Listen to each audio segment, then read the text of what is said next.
you guys have any like close friends or family members who are like against getting the vaccine? Everyone does have different experiences. I love that question. And I guess you might be like curious about like how do you talk to other family members who might be against it? Yeah, just like kind of how we did like right now, just understanding like, what things are important to you. And one thing that I kind of heard from all of you is either having someone that you love that you want to look out for, and y'all also want to live your lives. Like that's what I heard you say. And so one, kind of understanding what's important to you, and then also understanding like what concerns do you have, like what do you think might happen, what are you afraid might happen, because sometimes like fear is a funny thing, right? Like when we're afraid, it could just lock us up, and then our mind just goes and goes and goes and comes up with all of these like ideas that may not really be accurate.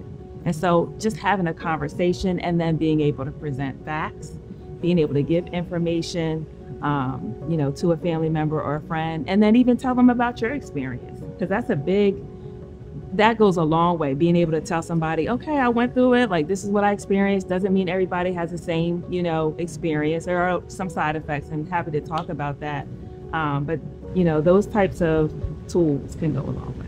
I usually ask my friends, like I said, I don't really like to press people if they're not comfortable, but I usually ask my friends like, why aren't you vaccinated? And usually with my friend group, it's not really because I don't want to, it's more of a because I just didn't have the like opportunity to, or I just didn't look into it as much.